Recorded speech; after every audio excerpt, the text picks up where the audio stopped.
Bon, normalement, c'est parti. Top. Salut Arnaud, tu vas bien? Très bien. Et toi, José Lito, comment ça va? Ça va, j'ai pas fait mes devoirs. On va voir ça.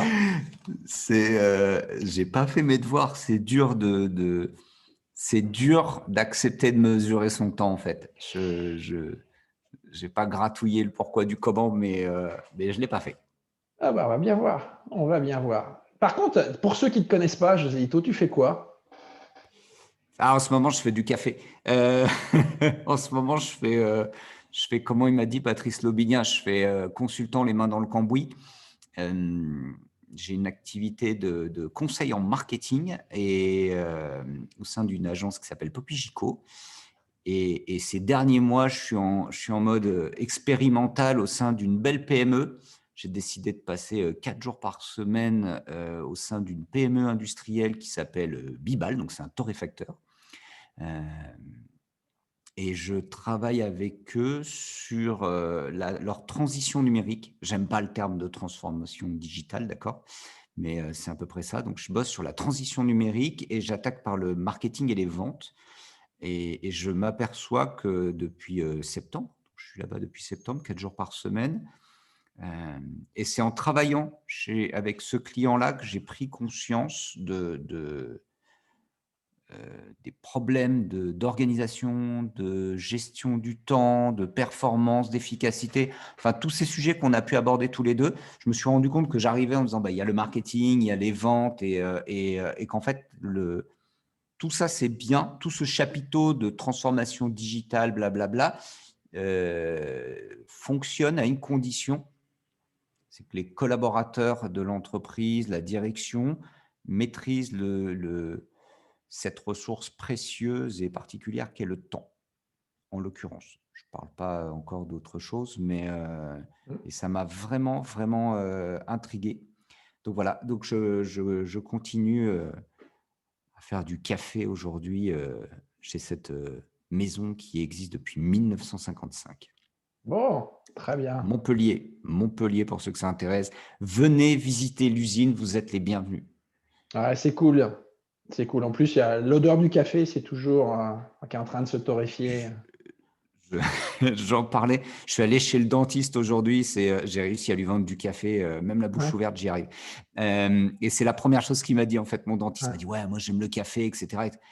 Et il me dit, ah ouais, mais ça doit sentir super bon dans l'usine. Et je dis, ouais, en fait, à chaque torréfaction, Ouais. c'est des parfums, c'est extraordinaire.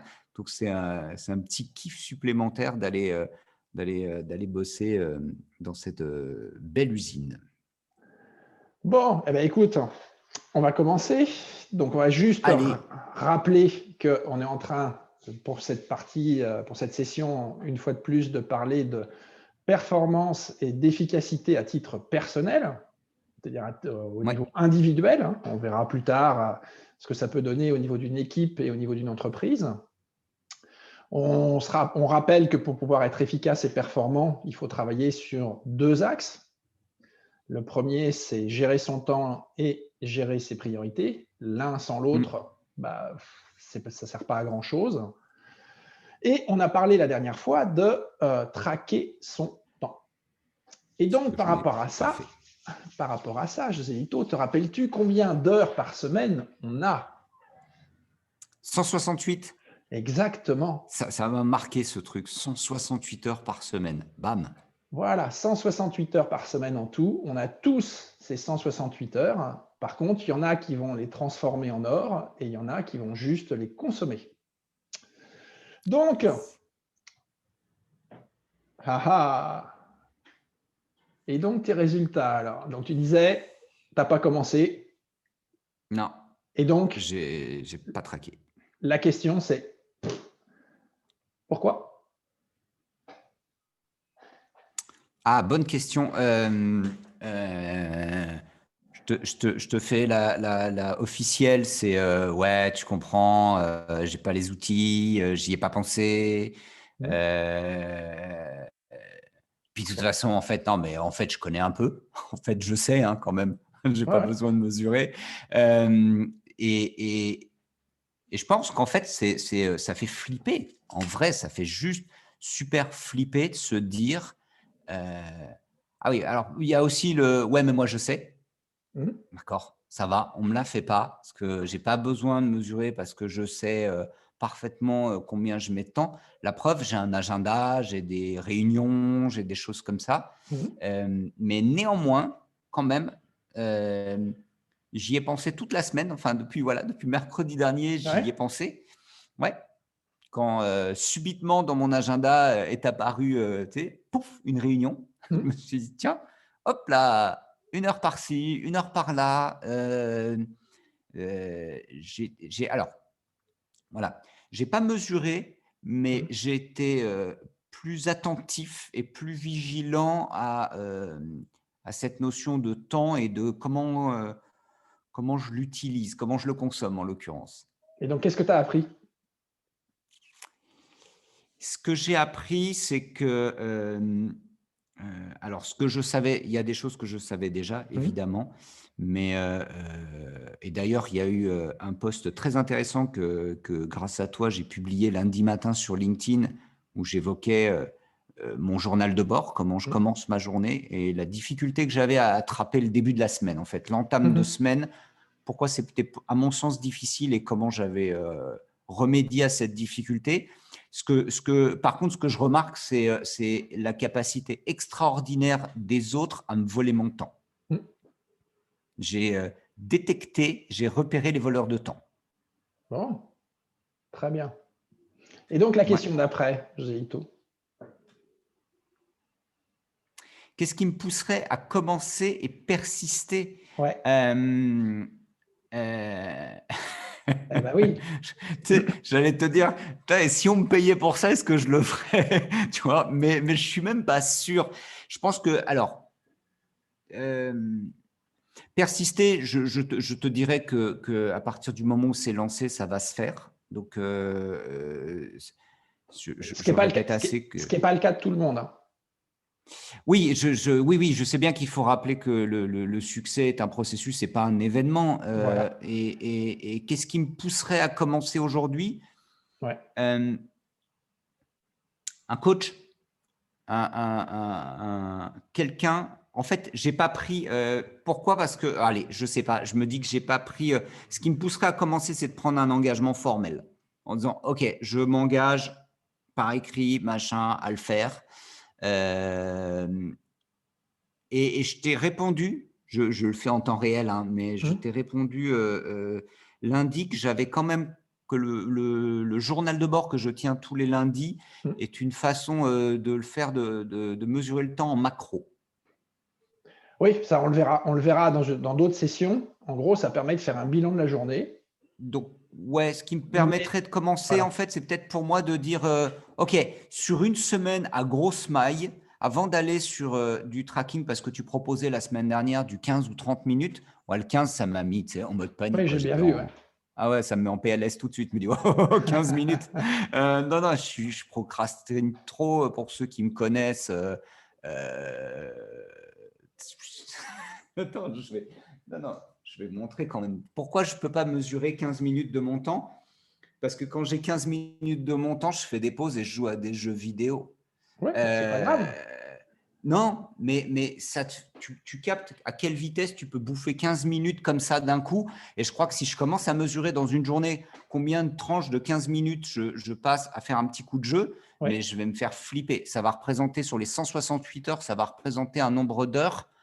D'ailleurs, tu le vois pour les possesseurs d'iPhone, et j'imagine que ça existe aussi pour Android, quand il te dit chaque semaine qu'il t'envoie ton bilan hebdo de combien d'heures tu as passé sur ta tablette ou machin, les premières fois, tu flippes.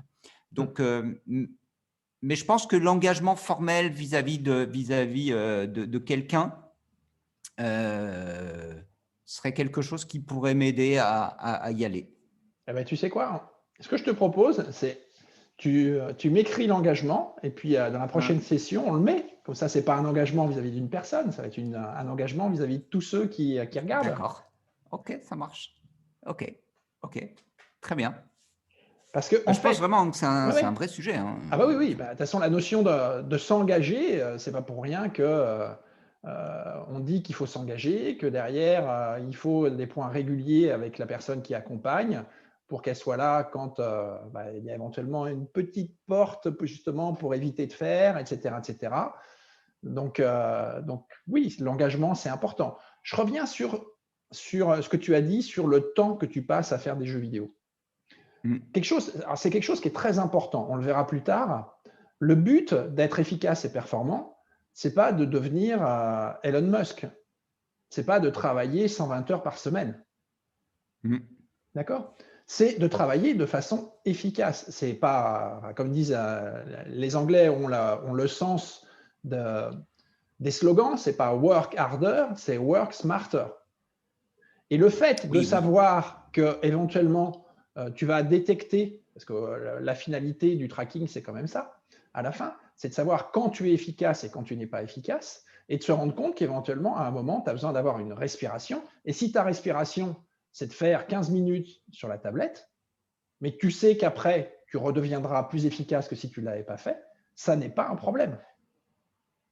C'est un vrai sujet, c'est un point que tu touches voilà. là qui est important, Arnaud. Je pense que si je t'ai dit ça fait peur, je pense que notre rapport au temps est quelque chose de profond, d'intime, et donc forcément ça touche à quelque chose de très profond quand on commence à jouer avec notre temps, et cette notion de performance, ça c'est un mythe qu'il faut vraiment casser, hein, parce qu'en vrai, si je dis que je joue et que je le fais, j'ai aucun problème avec ça. Quand je suis dans un flow, je développe tellement d'énergie sur une heure. C'est le 80-20, hein, c'est Pareto. En fait, quand je disais la dernière fois, je le disais lundi, que 8h, 10h du matin, c'est 2 heures où j'ai bossé, je peux rentrer chez moi après parce que j'ai tout donné. C'est presque de cet ordre-là, fondamentalement. Après, j'aime bien bosser, donc j'aime bien en donner. Je suis super performant, mais ouais, faut pas associer cette notion de performance et allez, j'en fais 80-90 heures semaine, on s'en fout, quoi. Tout à fait. Hein. C'est bien l'esprit d'ailleurs de ces sessions. C'est bien de définir ce que c'est que gérer ses priorités, gérer son temps pour pouvoir être efficace et performant.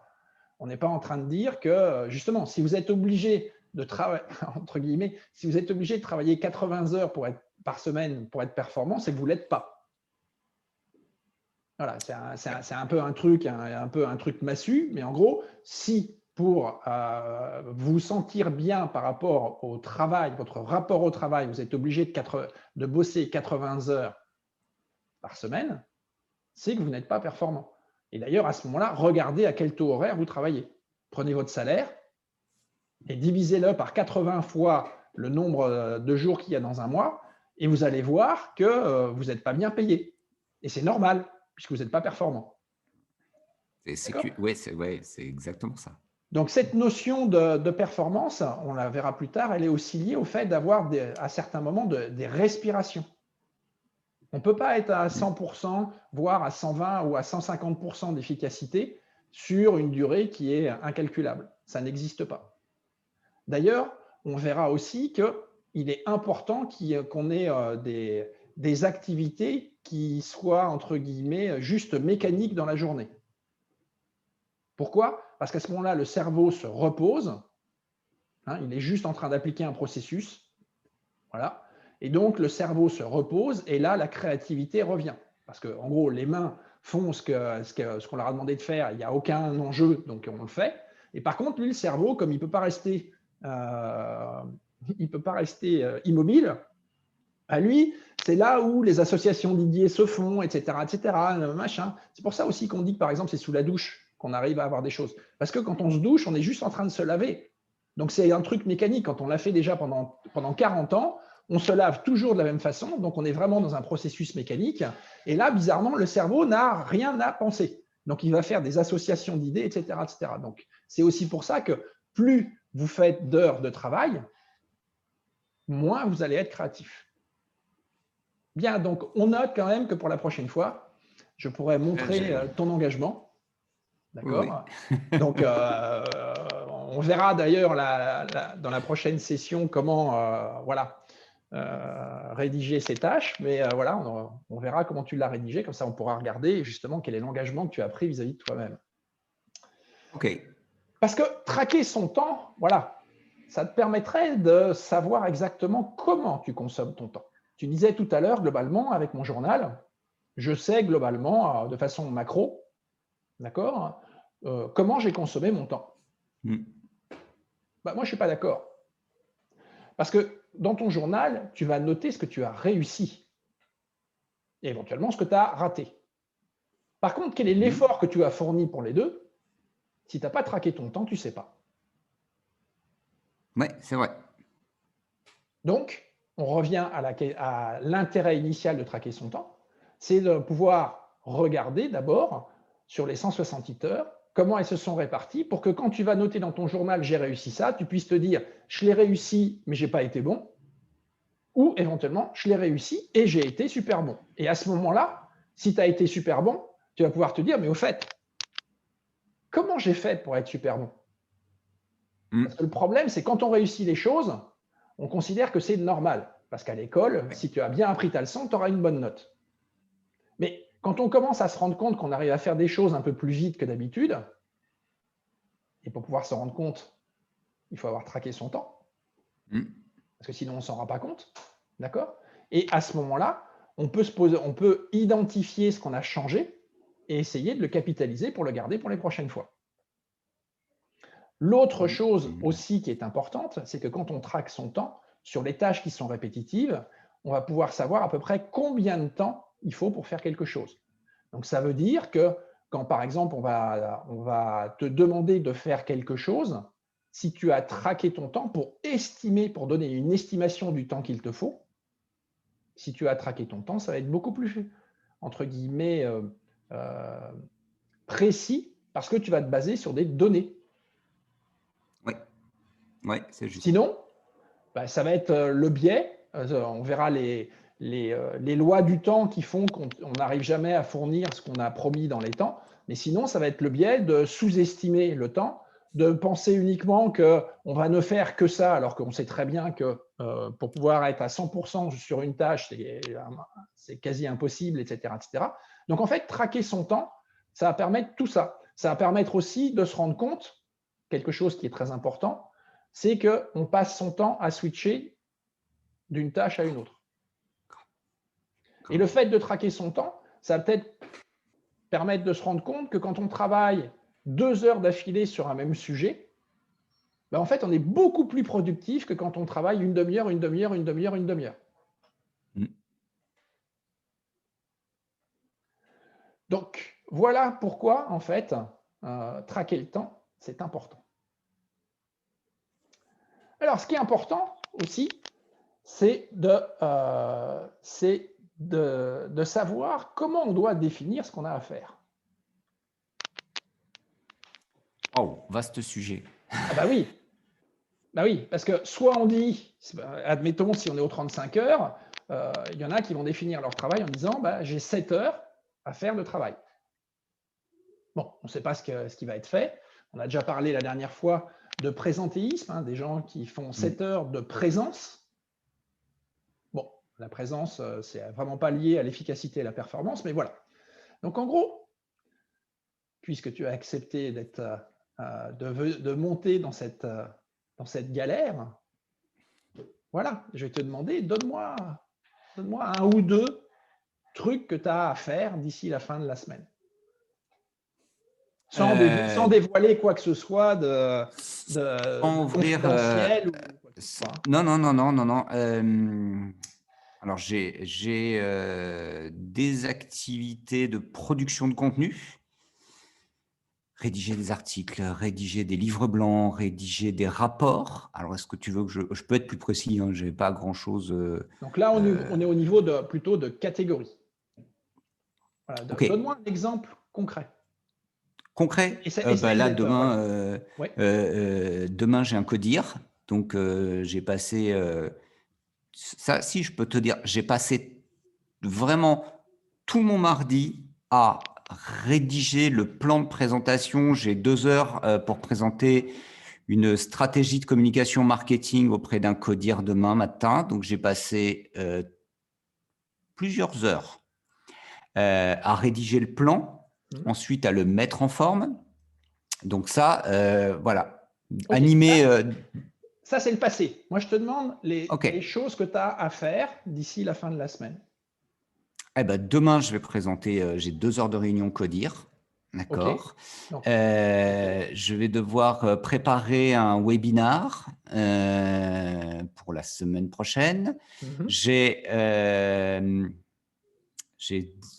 certains rendez-vous avec des fournisseurs, des éditeurs de logiciels en l'occurrence. Pour la partie qui me concerne dans le marketing, il y a des choix d'outils. J'ai des réunions avec le service informatique. Ok, je t'arrête là. Maintenant, j'ai juste une question. On en reprend quelques-uns. D'accord? Ah. Voilà.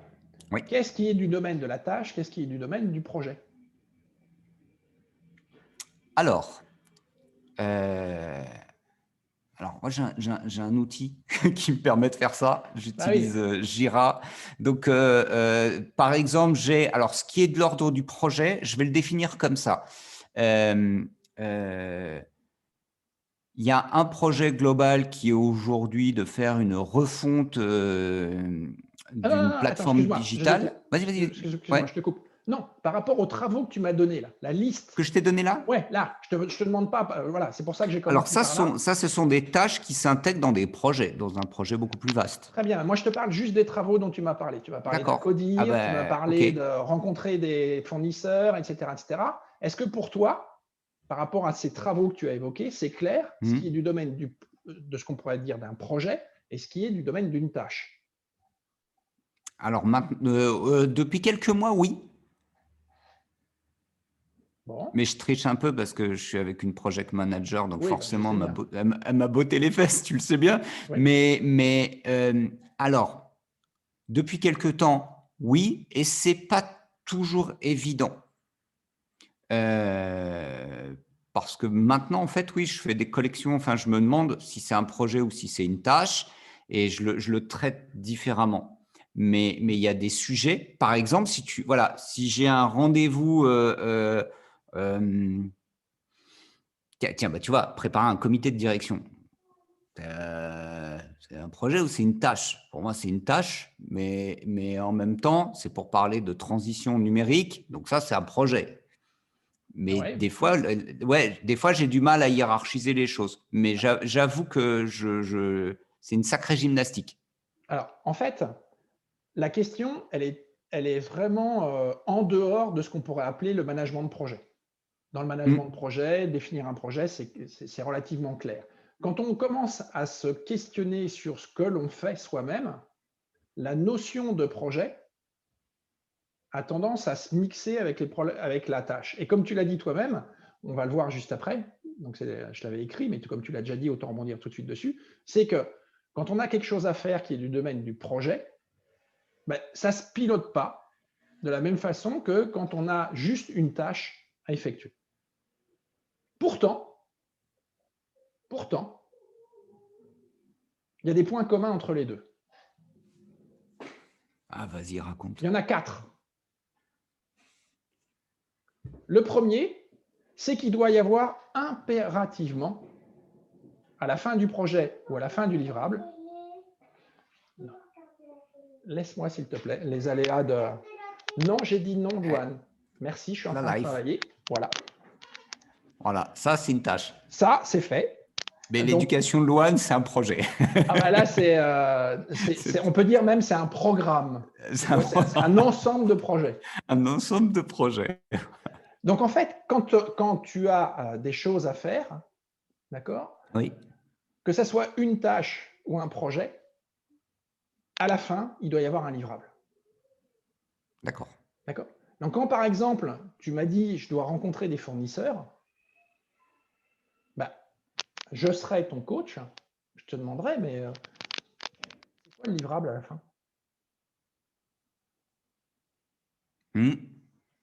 Et donc, très juste. Et donc s'il n'y a pas de livrable, ce n'est pas une tâche, ce n'est pas un projet, et on appellera ça comment? On appellera ça une activité. Ah, yes, d'accord. C'est comme quand tu dis, qu'est-ce que j'ai à faire? Je vais en réunion. Ouais, c'est ce que j'allais te poser comme question. Une réunion, c'est quoi? Parce qu'il n'y a pas toujours. Normalement, il devrait y avoir un livrable hein, qui devrait s'appeler, je pense, un compte-rendu de réunion. Oui, enfin ça c'est le minimum. Je veux dire, si c'est juste pour dire on n'a rien fait et on a replanifié une réunion pour faire ce qu'on aurait dû faire dans la réunion, on ne peut pas considérer que le compte-rendu en tant que tel est le livrable. Ouais, ouais, on est d'accord. Ok. D'accord? Donc, Mais première chose, j'entends. quand Ok. on a des choses, quand on veut s'organiser, il faut s'assurer que quand on dit qu'on a quelque chose à faire, il va y avoir un livrable. Le deuxième point, il y en a 3 autres. Le deuxième point, c'est qu'il doit y avoir une date de livraison. Mhm.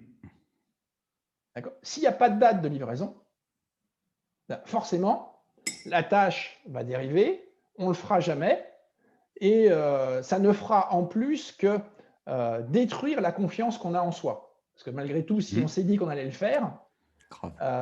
voilà, je suis en train de créer une formation. Bon, il se trouve que le client, euh, comment dire, dérive, d'accord?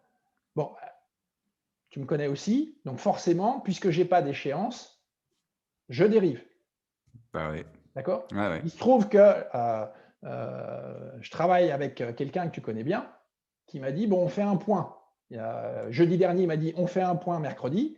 Et là, ça y est, tout est sorti, et, etc., etc. Donc, quand il n'y a pas de date de livraison, d'accord, forcément, on peut toujours se dire qu'on le fera demain. Ouais. Donc, première chose, un livrable, une date de livraison. Le troisième, il faut qu'il y ait un client. Sachant que le client, ça peut être toi. Mais s'il n'y a pas de D'accord. client, bah, pourquoi tu te demandes de faire quelque chose qui va servir à rien ou qui va servir à personne? J'ai des exemples, mais on ne va pas les citer. On a dit qu'on Non, n'abîmerait voilà, personne. Non, voilà. on ferait de mal Non, à non, aucun. non, non. Rien. Non. Mais Mais bon. voilà, donc Oui. Ouais, quand bah tu oui. vas en Ouais, réunion, c'est juste. hein, quand tu vas dans une réunion, pour revenir dessus, Mhm. c'est qui le client? Ça peut être toi si tu vas pour Mhm. récupérer de l'information. Ça Mhm. peut être toi si tu vas participer à une décision qui va être pour le chef de projet ou pour le manager, etc., etc. Mais si tu vas à une réunion sans savoir pourquoi tu y vas et à quoi tu vas servir, il n'y a pas de client. Mhm. Ok. Le, C'est quatre- juste. le quatrième point, qui est pourtant évident, mais Dieu sait si on l'oublie, c'est que le résultat doit créer de la valeur.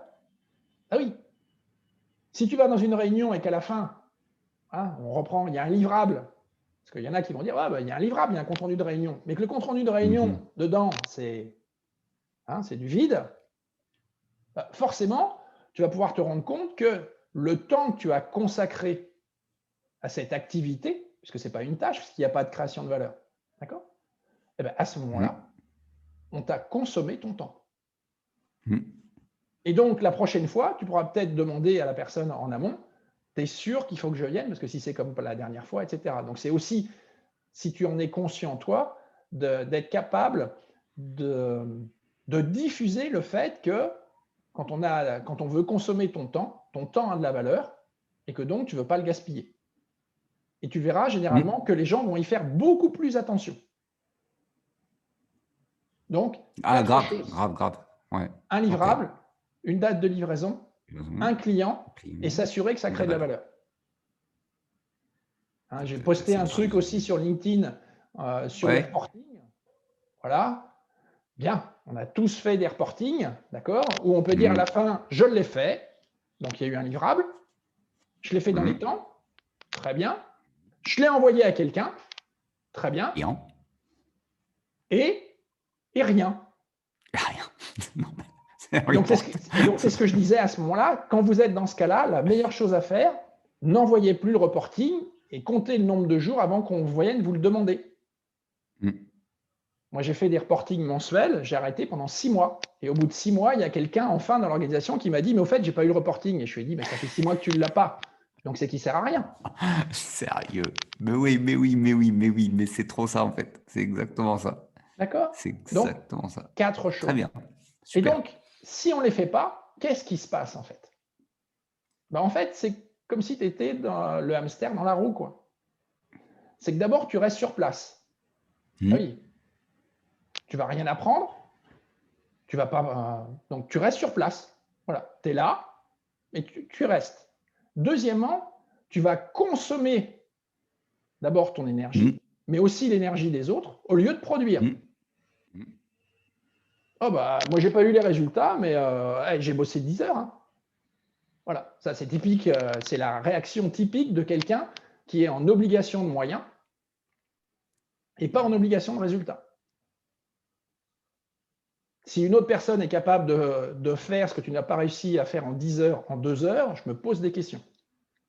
Et donc, cette notion de définir les tâches et les projets, c'est, à la fin, il faut qu'il y ait un livrable qui crée de la valeur. Donc, on est bien dans de la production. On verra, c'est très important, parce que quand on va parler des priorités, évidemment, on va regarder quelle est la valeur créée. Et donc, si on a juste aller à cette réunion-là ou aller à cette réunion-là, pour savoir ce qui est le plus important, ce n'est pas possible. Il y a des gens même qui vont dire celle-là, elle dure 4 heures, celle-là, elle dure 2 heures, donc autant que j'aille à celle de 4 heures. Toute ressemblance avec certains environnements est purement fortuit. Le troisième point, c'est que en fait, tu stagnes.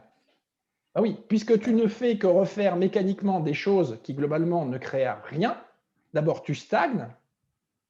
Le deuxième point, c'est que plus tu stagnes, plus ça sera difficile de retirer le cliquet pour se dire « Oula, tout compte fait, il faudrait que je me remette à produire » parce que tu seras tombé dans une habitude. En plus, c'est fatigant. Grave. C'est-à-dire de courir dans une roue où, même si tu fais une espèce de blackout, de temps en temps, quand même, tu vas le retirer, tu vas dire « Oh là là, mais qu'est-ce que je cours ?» Et tu vas te rendre compte qu'en fait, ça ne sert à rien. Ça ne sert à rien pour les autres, mais ça ne sert à rien non plus pour toi. Et ça, c'est fatigant. Et donc, on a peut-être ici une des raisons des taux de désengagement qu'il y a dans les entreprises. Pour revenir à l'exemple du reporting, on embête un nombre incalculable de collaborateurs à faire des reportings dont ils savent très bien que ça ne les fait pas progresser, qu'ils vont passer du temps sur quelque chose qui ne sert à rien alors qu'il y a plein d'autres trucs sur lesquels ils pourraient créer de la valeur, que faire les reportings, c'est juste, en plus, la plupart des reportings, c'est juste aller collecter une donnée, le mettre dans un tableau, donc c'est-à-dire qu'on ne crée strictement aucune valeur. C'est fatigant, d'accord? Et on se désengage. En gros, s'il n'y a pas ces 4 points-là, tu te mets dans la position d'être exécutant. On te demande de peindre la girafe en jaune, tu la peins en jaune. Jusqu'au moment où il y a quelqu'un qui dit qu'en plus, il faudrait des points noirs, donc tu y retournes, puis il te demande des rouges dans les points noirs, tu y retournes, et au bout d'un moment, même si ce n'est pas ton kiff d'aller travailler, tu te fatigues, tu te rends compte que tu ne sers à rien, et tu te désengages. J'avais un copain à l'armée qui m'avait dit, quand il y a un ordre qui arrive, on attend le contre-ordre pour éviter le désordre. Typiquement, quand vous êtes dans une organisation comme ça, c'est qu'elle est orientée obligation de moyens et absolument pas obligation de résultats. Et donc, à ce moment-là, on va vous demander de faire des choses. Et d'ailleurs, quand vous demandez pourquoi il faut le faire, la réponse est « t'inquiète pas, si tu ne sais pas, nous on sait ». Et là, vous êtes certain qu'on est en train de profiter de votre temps. Et donc ça, tu l'as déjà dit, donc on va passer rapidement. C'est quoi la différence entre les projets et les tâches? C'est tout simplement qu'un projet, c'est un ensemble de tâches. C'est-à-dire que pour être capable de délivrer le produit à la fin, le livrable, et qui crée de la valeur, on est obligé de faire plusieurs choses d'affilée. Ce qu'il faut bien voir, on le verra plus tard, c'est que dans les projets, il y a les projets qui ne dépendent que de vous, c'est-à-dire que vous allez vous donner des contraintes qu'à vous. Par contre, dans la plupart des cas, dans les projets, on va malgré tout dépendre d'autres personnes, d'autres ressources, et c'est bien pour ça que on aura un mode de pilotage qui sera différent. Par contre, ce qui est clair, c'est qu'il faut les avoir dans sa to-do list. Les deux. Pourquoi? Parce que derrière, quand on va traquer le temps, on va traquer le temps au niveau des tâches Et quand elles sont dans un projet, on sera capable de les cumuler pour savoir combien de temps on a pris pour faire un projet. Je prends un exemple tout bête, mais regardez par exemple quand vous travaillez avec la plupart des avocats. J'ai vu qu'il y avait des avocats maintenant qui travaillaient au forfait. Mais si vous travaillez avec un avocat, il vous facture à l'heure. D'accord? Donc lui, moins vous êtes clair, plus vous avez de questions, plus il vous apporte le service, mais plus il récupère. Ben, c'est un peu pareil avec votre temps. Est-ce que vous avez un temps infini pour faire les choses ou est-ce que vous avez un temps contraint? Si vous avez un temps contraint, il faut être capable non pas de faire le meilleur projet au monde, mais il faut être capable de créer le produit avec le maximum de valeur en un minimum de temps et qui correspond à ce qu'attendait le client. Donc, pas de surqualité non Très plus. juste. Ouais, vrai sujet. Donc, en fait, les deux ne se pilotent pas de la même façon. D'accord? Donc, projet et tâche, ça ne se pilote pas de la même façon. Et on a bientôt fini. Donc, en gros, suite à ce séminaire, ce que je te propose, ça sera de regarder dans la liste des trucs que tu as à faire pour voir si tu as des activités ou si tu as bien défini des tâches et des projets en utilisant tout simplement les 4 critères. Là, je triche un peu parce qu'en fait, au moment où je t'écoute, Oui. En fait, les critères là, j'ai un outil, mais il en existe plein d'autres, hein, mais je prends conscience que, en tout cas, Jira, qui est à la base un outil de projet informatique, oui. Les tâches intègrent déjà ces 4 points-là, en fait. Avec des terminologies différentes, mais ça intègre ces 4 points-là. Et ça, nécessairement, c'est rare hein, quand je dis qu'un outil transforme ta pratique. Généralement, je dis l'outil n'a aucune valeur, on s'en fout. Alors, c'est vrai, parce que finalement, ce que tu es en train de me dire, je peux prendre n'importe quoi pour faire le job. Papier-crayon marche très bien aussi. Néanmoins, quand c'est intégré, moi, je l'ai découvert par le biais de l'outil. Et c'est Morgane, donc en l'occurrence, c'est ma femme, mon double maléfique, qui en a eu marre, qui m'a dit, gars, maintenant, il faut que tu apprennes à gérer ça comme ça. J'avais une partie de la notion de gestion de projet au CNAM quand j'ai fait une formation là-dessus, mais c'est vrai que cet outil Jira t'apporte directement dans une tâche, te dit, bah, écoute, la tâche, si tu veux qu'elle soit complète, il faut ça, ça, ça. C'est pas aussi fin que ce que tu viens de dire finalement, mais c'est vrai que ça permet de bien faire le distinguo. Donc aujourd'hui, j'ai des projets que j'ai subdivisés en tâches et sous-tâches, etc.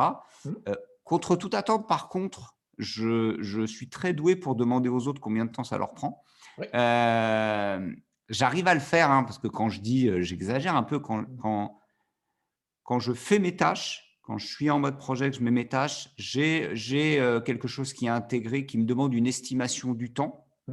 Je m'en sors plutôt pas mal avec ça. Et c'est très puissant, et tu l'as dit tout à l'heure, parce que quand on m'a posé la question il n'y a pas longtemps de « ouais, mais ce truc-là, etc. », j'ai dit « attends, 2 secondes ». J'ai regardé, j'ai dit bah, « ça fait 8 semaines de boulot ». T'es sérieux? Ouais. Ça fait 8 semaines de boulot, quoi. Qu'est-ce que tu veux que je te dise? Donc, tu considères que voilà, ça fait 40 jours. Eh ben, tu fais tes petites multiplications dans ton coin et tu vois le nombre d'heures que fondamentalement ça représente. C'est marrant parce que ce que tu dis là, ça me fait dire, mais j'ai quoi en termes d'activité dans une journée? Et je m'aperçois que j'ai bien nettoyé ce sujet-là, en fait. Le simple fait d'être conscient, alors même si j'ai commencé il y a quelques années, ça prend du temps, parce que c'est vraiment des routines, mais cette notion d'activité, tu vois, aujourd'hui, je te disais, ben, demain, j'ai 2 réunions avec 2 fournisseurs, mais le premier, il y a bien un livrable temporel, puisqu'on va devoir, avec la direction, choisir chez mon client un outil versus un autre. Donc, je vais servir un client et donc, c'est bien une tâche. Mhm. Alors que l'autre, c'est quelqu'un qui m'a dit bonjour, je voudrais vous présenter mon outil. Mhm. Euh, mais il y a rien, il y a 0 livrable, il n'y a pas de client à part moi-même. Mais ça n'a aucune. Et ça, c'est effectivement, je ne l'aurais pas mis dans la catégorie activité. Mhm. Donc, Ouais. ouais, c'est peut-être cette chose-là qu'on oublie un peu, la catégorie activité, c'est peut-être quelque chose qu'on n'ose pas appeler comme ça. Et en l'occurrence, une réunion, je voyais encore passer des posts sur le sujet des réunions qui ont, mais Ouais. enfin, c'est le diable, quoi, les réunions. Alors, pour avoir été consultant et en plus pour avoir été payé à l'heure, j'ai bien cette notion-là de la valeur, parce que c'est ton client qui te dit j'ai passé 1 heure avec toi, ça avait de la valeur ou ça n'en avait pas. Ouais. Pas plus tard que mardi, ouais, donc pas plus tard qu'hier. C'est ce que je disais, d'un seul coup, le matin, dans mon agenda, une réunion est arrivée. Mhm. Bonjour, tu t'assois, blablabla, blablabla, tu te lèves, tu te casses. Et tu fais ce calcul de dire merde, on était 10 dans la pièce et vraisemblablement, il y a une personne qui était concernée, les 2, pour qui il y avait un vrai impact. Et derrière cette réunion, il y a une succession de tâches, il y avait un projet en fait. Pour moi, allez, si je suis gentil, tu m'envoyais un compte-rendu de cette réunion par mail avec les 2-3 liens dont j'avais besoin et ça me consommait 20 minutes de mon temps et pas 1 heure en fait. Ouais, on verra, hein, il y a plein de choses pour éviter ça.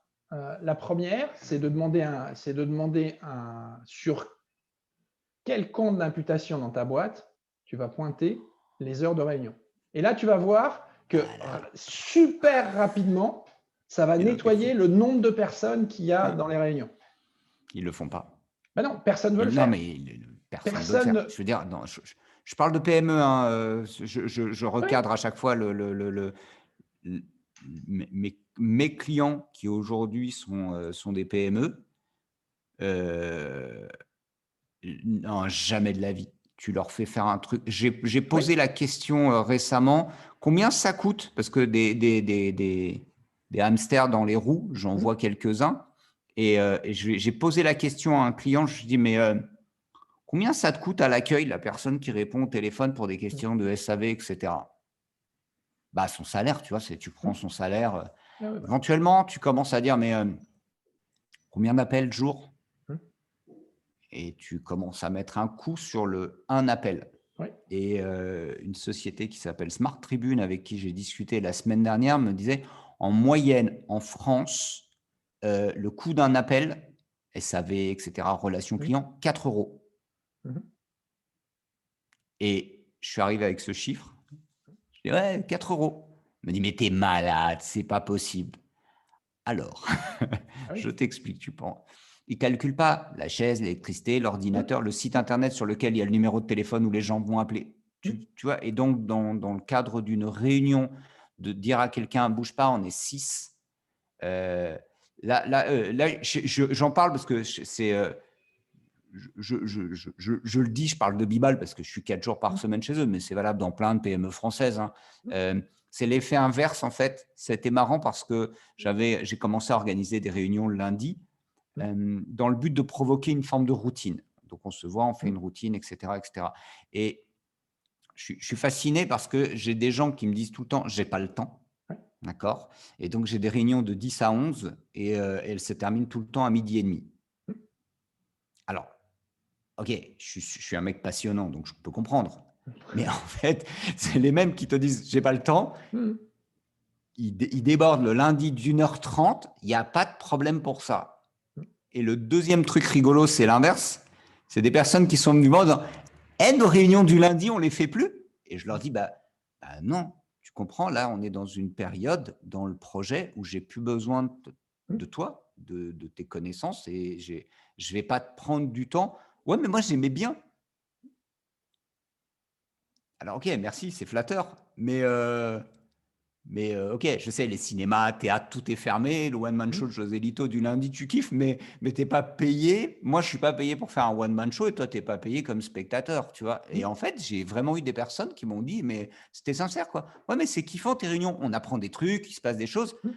Ouais, mais ce n'est pas ton taf d'assister aux réunions, ce n'est pas ton métier. Et ce que tu dis, comme ce n'est pas perçu cette notion d'activité et de valeur, Hmm. réunion, j'ai du taf, quoi. Je suis en réunion. Wow, je suis en réunion. Puis je fais Bah, 80 heures semaine. Hein, il y avait un, je sais plus de qui c'est la meilleure façon d'arrêter de travailler, c'est d'aller en réunion. Alors moi, Oui. j'ai quand même un truc. Est-ce qu'on a un peu de temps? Ouais, j'ai quand même un truc avec les to-do. Oui. Parce que tu as mis la to-do et en fait, je me dis, merde, comment je suis gaulé? Je n'aime pas les to-do, d'accord?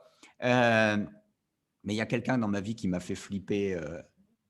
C'est la machine Sylvain d'Avril, mon ancien associé. Il me faisait peur avec ses to-do. C'est le gars, il arrive, tu vas chez lui. Attends, Sylvain, si tu nous écoutes, salut. Ce type m'a toujours effrayé avec son paperboard et sa to-do. Et le gars te dit, moi, j'arrive le lundi, je remonte les manches et je dépile la to-do. Et tu arrives le vendredi, tu t'arrêtes à 18h, tu décapsules une bière et tu dis, ça va ta semaine? Ouais, c'était une semaine to-do, quoi. En même temps, machine de guerre, hein, c'est une brutasse de la production, il est magique. Mais moi, j'ai du mal avec la to-do et finalement, je m'aperçois que la to-do, quand je l'utilise, c'est le mode emergency. Je suis perdu, je suis en train vraiment de foirer un truc. Alors, je me mets une mode to-do à côté en me disant, bon, ça, c'est les merdouilles que je ne dois pas oublier, sinon ma femme, elle va me dézinguer. Et c'est un bordel, quoi. Ça va de Ouais, mais on le je ne sais verra pas ça. utiliser ça. On le verra. D'accord, En ok, fait, tu m'en rassures. la to-do, en fait, faut le considérer comme un outil et suivant ta personnalité, il faut le mettre en œuvre pour que ça t'apporte de la valeur. On y reviendra toujours. Pour être efficace et performant, il faut trouver les outils qui te permettent d'augmenter ta valeur. Donc, tous les trucs qui disent c'est pas compliqué, commencer par faire ci, puis faire ça, puis faire ça, puis faire ça, puis faire ça, oui, ça va correspondre si tu es du même profil de personnalité que celui qui a écrit le bouquin. Mais si tu es complètement à l'opposé, de toute façon, c'est pas compliqué. Je veux dire, je vais prendre un exemple. Tu achètes un jean, d'accord? Parce qu'on t'a dit qu'il était bien, d'accord? Tu le mets et en gros, il te fait mal. Bah, tu continues à le mettre ou pas? Non. Bon, bah, c'est pareil avec les outils. Ouais. Avec les démarches que les gourous essayent de vendre, etc., c'est la même chose. Si tu es obligé de te battre pour essayer de te mettre dans un processus, c'est que toi-même, tu es en train de te dire « je suis exécutant ». Je ne sais pas comment je fonctionne. Donc là, on me dit que ça fonctionne et puis on me bombarde de mails tous les jours qui me disent « tu veux pas multiplier par 5 ta productivité, tu veux pas machin, machin ». Puis comme c'est bien fait, hein, c'est pas à toi que je vais apprendre, on t'envoie régulièrement des vidéos, on t'envoie un petit livre blanc, on t'envoie un truc, un machin, etc., etc. Au bout d'un moment, tu culpabilises, d'accord? Et tu te dis, bah, je vais utiliser la méthode. Alors que tu n'as pas du tout envie. Mais c'est tellement bien fait qu'au bout d'un moment, tu essayes. Et comme tu ne vas pas réussir, la seule chose que tu auras réussi, c'est à détruire encore plus la confiance dans ta capacité à t'organiser. Donc en fait… C'est un vrai sujet, ça. Mais tu as Ah bah carrément oui, raison, Arnaud. bah oui, je veux dire, les outils, ceux qu'on utilise, ils doivent te faire gagner du temps ou te rendre plus efficace ou créer plus de valeur, etc., etc. Tous les outils qui te consomment du temps, qui te consomment de l'énergie, dans lequel tu ne trouves, entre guillemets, la performance, elle doit être associée au plaisir. Ouais. Si tu es performant sans plaisir, c'est que en gros, bah, tu es un maso, quoi. Tu aimes te faire du mal, c'est bien. Mais… Tu produis, c'est bien. Mais en gros, à la fin de la journée, tu n'as qu'une envie, c'est de partir. C'est super important ce que tu dis là. Moi, on m'a toujours dit que j'étais un super bordélique et je l'ai vécu tout le temps comme étant un super bordélique. Et donc, j'ai ancré l'idée que j'étais un super bordélique. Et là, je me retrouve à piloter un certain nombre de projets. Il y en a dans tous les sens, etc., etc. Et je me retrouve dans un environnement, on me dit « Waouh, t'es un mec super organisé. » Je me dis « Bah merde. » Et je finis par prendre conscience que je le suis. Et là, c'est moi qui dis ouais, vas-y, c'est quoi l'outil, t'as quoi comme méthode avec cette capacité à piocher en me disant tiens, ça me plaît, ça me plaît bien, ça me plaît pas, etc. Ça, je prends, ça, je prends pas. Et aujourd'hui, mon Jira, c'est mon petit kiff, quoi. Mm. C'est mon petit kiff du lundi de me dire, hop, c'est mon moment de procrastination, de me dire, voilà, là, je ne sais pas quoi faire, vas-y, regarde un peu ton Jira, ferme des tickets ou ça, tiens, précise un peu cette tâche-là, c'est pas clair. Ça, c'est un gros exercice, mais je pense que tu vas en parler de comment on envoie des mails aux autres pour se débarrasser de ces tâches. C'est un sport national. Je pense que c'est un sport Et international. on appelle ça la délégation. J'adore. Là, ça, j'ai perdu l'habitude pendant quelques années. Et là, je vois passer des mails, je me dis, mais en quoi ça me concerne? Et là, je suis un spécialiste du fond de cours de bonjour. Non, je ne prends pas ta merde. Essaye d'être explicite, ce qui rend service à la plupart des gens, parce qu'une fois qu'ils ont réussi à s'arrêter 5 minutes à mettre leur mail en forme, Oui. ils réalisent qu'ils n'ont pas besoin de toi. C'est un autre sujet. Ok, cool. Donc voilà. Et puis, en effet, la semaine prochaine, normalement, on va se poser la question de savoir, peu importe l'outil, que ce soit Jira, que ce soit Trello, que ce soit Asana. Moi, j'utilise Iowa parce que je suis très visuel et il présente ça avec plusieurs trucs, etc., etc. L'outil n'a strictement aucun intérêt parce que de toute façon, si on ne rédige pas correctement la tâche, l'outil ne vous aidera en rien. Ouais. Ah, je suis curieux. Je suis curieux de ce que tu vas nous donner là parce que ça, c'est un sujet que je gratte aujourd'hui et que j'essaye d'apporter autour de moi. Parce que c'est ce que tu vois, c'est l'usage intensif de Trello dans certaines organisations. Et on te dit, mais non, on est organisé, on utilise Trello. Oui. Tu veux qu'on en parle, Bob? Vas-y, continue à creuser, ça m'intéresse. Ah, bah cool. Bon, bah écoute, merci beaucoup. Ouais, bien cool. J'ai bien noté que tu as au moins une tâche que pour la prochaine fois. Ah oui, donc je l'ai noté aussi. On a un livrable, on a une date. Ouais.